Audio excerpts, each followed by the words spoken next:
Hello and welcome to Pocket Gaming Biz's YouTube channel. I'm Jon Jordan and today we are in our first time user experience playlist and we are going to play Netmarble's Magical Dice. So it's a license from Disney. Netmarble are pretty much the biggest Korean mobile games company. There's a lot of big Korean mobile games companies. Netmarble is the biggest. It's been kind of interestingly put together from various different kind of companies, entertainment companies in Korea. So there's a big entertainment company that actually owns stuff like kind of cinemas and stuff. They had a games division, and Netmarble is the result of various people like Tencent investing money and kind of putting this, taking this conglomerated company and putting it into a more kind of structured mobile and games form, which is why we have Netmarble. So pretty famous in Korea. Has a very famous game called Everyone's Marble, which is,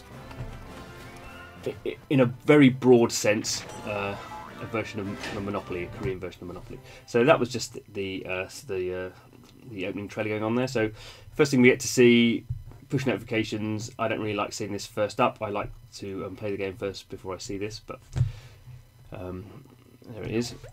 So we can also see this is a very Korean thing. Not just Korean thing, quite an Asian thing, I think. When they think about the user experience, they're not so bothered about having this download thing. And on Android, this tends to happen a lot, but just because the way the Android store works, Google Play Store works, on the App Store, shouldn't really happen so much. It's not a big download, but 21 megs isn't a lot. But it just breaks the flow. I'm really like, oh, I've got Disney's Magical Dice. I really want to play it. And first thing I see is do I want to have push notifications, which no one really cares about? And then I go, oh, I've got to wait to have something downloaded. So the flow is not good, I wouldn't say. I think these things need to be improved upon for all developers, but particularly, I guess, when you're having a kind of Asian developers coming into the West, and Western developers going into Asia as well, you need to think quite carefully about the flow. Again, so I've got this. I've not even played the game yet. It's kind of offering me maximum power per costume class of any game. I mean, this doesn't mean anything to me. Don't show for today. It's kind of, why would I want to see that again? It's kind of odd. So the flow here is I suggest could be refined, because the thing, obviously, what you care about is you want someone to get in the game as quickly as possible and play the game and have a great time.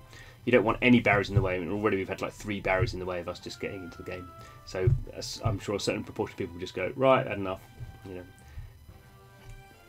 delete, uninstall. So there we go. So obviously the point of having Disney is we have Mickey. He's Felix Fortune. He's created the dice world. He's going to give me a costume. Ooh. So I'm not going to be. Oh, I am Mickey. Okay, hot dog, great costume. Yeah. Okay. So card base. Select a costume card. Who should I have? Let's have Maleficent.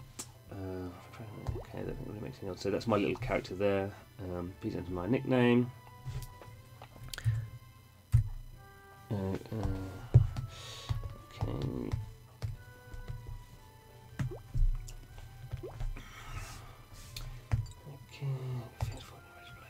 So, if you roll double 3 times in a row, you'll be sent to jail. Okay. So, obviously, dice game. These coins are used to purchase squares and build buildings. These are your total assets. Good management. Okay, forgotten it already. So, interesting. You see the bottom there. It says upon tutorial completion, you get 30 gems. That's quite a good thing, I think. Tells me encourages me to continue through the tutorial. Okay, tap. Your chance of rolling the number you want increases depending on where you land on the dice meter. Okay. Try holding down the button until the meter is so. Okay, let's see how this works. I'm not quite sure what I'm supposed to be looking at here. Oh, I see. Right. Oh, I didn't do very well then. Okay.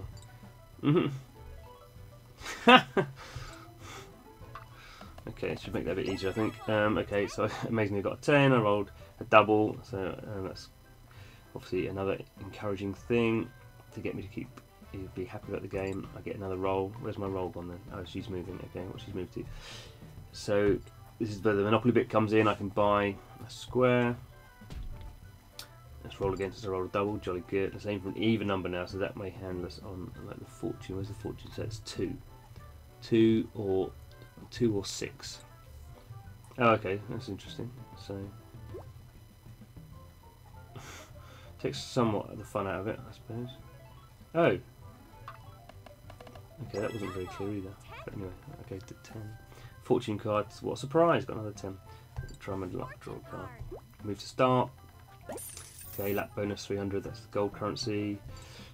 It's $200 for passing go, isn't it? Add a building on the on the square of your choice. So, which one is it? Am I building another one on the one I already own by the look of it? Yes. I got that's another 10. Okay, that's a bit ridiculous. Your opponent your square can be taken to build a landmark on it. Okay. So you can see little buildings. I've got a landmark on it now. What to build? So I'm basically leveling up 3 ways. Oh, where's she gone? Different ways to win. You win the round when your opponent's total assets drop to 0, so that's kind of the same as Monopoly. So total assets are their house, okay. Okay. There's 3 other ways to win. Oh, brother. I'm going to build a building for you. I want you to aim on the square next to it. What? So where does it want me to? It wants me to roll a 3, does it?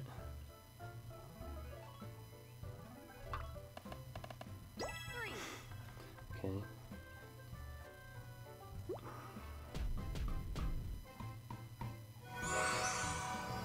So what like how have I completed the colour then? Oh, because I have 2 on the same. So this is again like Monopoly. Okay. Yeah. Right. So let's see now what it means. Although those colours are quite the same. Those greens, aren't they? Triple colour completion. So it's going to drop somewhat on me, and then I have to get into.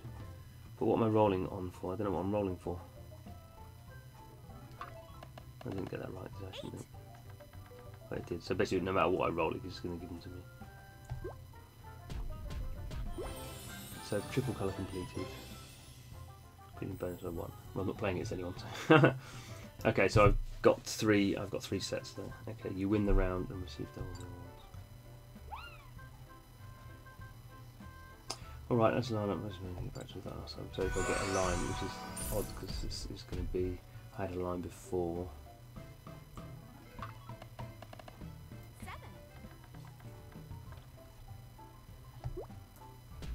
I guess the issue here is because it's setting stuff up in such a way that sometimes you find in the tutorials the hand holding is so tight that when the tutorial ends you kind of feel a bit lost because all you've done is kind of taps on the screen and not really understood. And there's quite a lot of information to be had here, particularly for a game that I would imagine is quite cutesy looking, aimed probably slightly younger than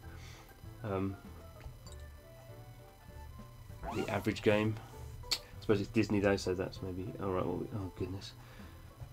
Yeah, I think there's quite a lot in here. By owning all the magic squares on the board. How do I know they're magic squares? Okay, just saying. I'm going to get 4 probably. Yeah. Oh, because they're different colour. Okay. So different ways of winning. That's what I'm taking from this. 5 times normal, so that's the best way of doing it. So now we know, let's go and play the game. Okay, so I've kind of done the tutorial. Okay. So I don't think particularly I want to go into too much detail. Oh no, here we go. Okay, it's going to go a bit more into the best luck. Okay, so basically we've gone through the tutorial now. We can see a bit of the user interface. That's probably quickly worth going through here. So we got the gift. So these are all my rewards. That's a whole bunch of. So interesting here. So I pre-registered for the game. Although I pre-registered on Android and I'm playing it on iOS. So quite how they worked out that I don't know. So there we go. Claim my gift. So it's always nice when people are playing to get a bunch of gifts. We can see at the bottom there's hearts. So there's obviously the energy system. So there's 5 hearts and I've got 20 as well because I've just started. I've got 60,000 gold, which is the softer currency by the look of it. Yeah, so I can't buy that. I buy that with the hard currency, which is gems. I've got 80 gems. So 80 gem diamonds is looking like that's about kind of £6, maybe kind of $9–10. So that's quite nice to have that. I'm obviously level 1. So this is my ranking. I'm not got any friends attached to this, so I guess I'm just playing against Felix Fortune at the moment.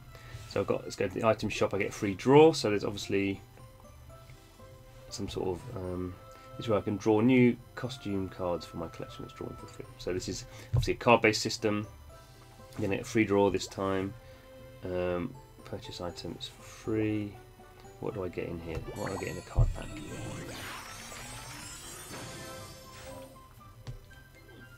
Tap.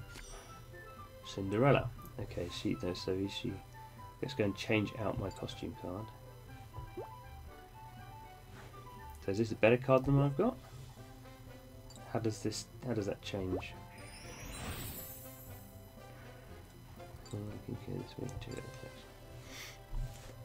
So different classes, I'm not quite sure what those classes mean.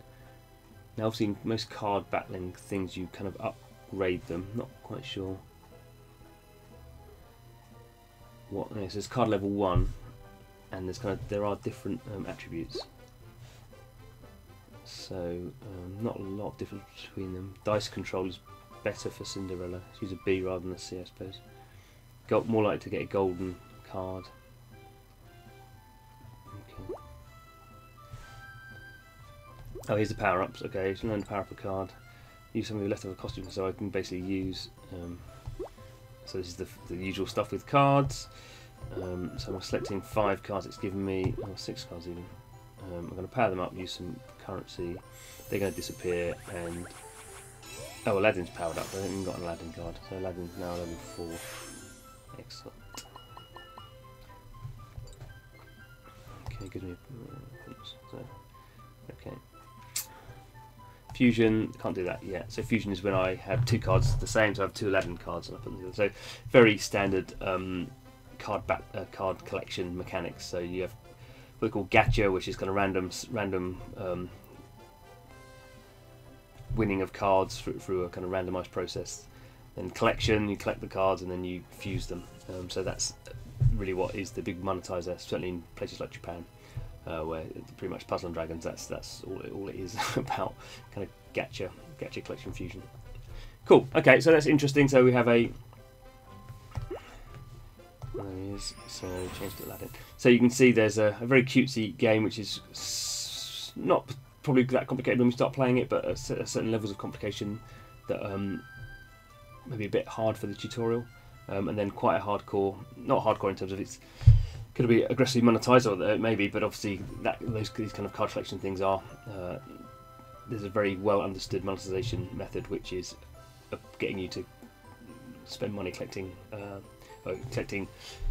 trying to collect the top level of cards, which is if you're a power player and that's what you want to do, obviously you can just not spend any money as you can in any of these free-to-play games and just enjoy the game.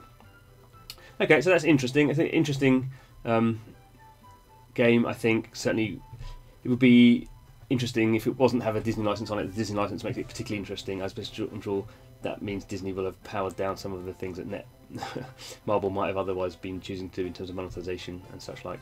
Disney obviously being very careful of its brand name and having been caught out a bit in the past. Not necessarily caught out, but had a bit of a backlash on some of the stuff they tried to do with Where's My Water. So yeah, that's our first time user experience with Disney magical dice. So thanks for watching. Don't forget to subscribe. So we do a lot of this first time user experience stuff, obviously in that playlist, and we'll play games for a bit longer as well and do some deeper monetization as well. So if that's the kind of thing you like to watch, please subscribe. Hope to see you again. Thanks for watching.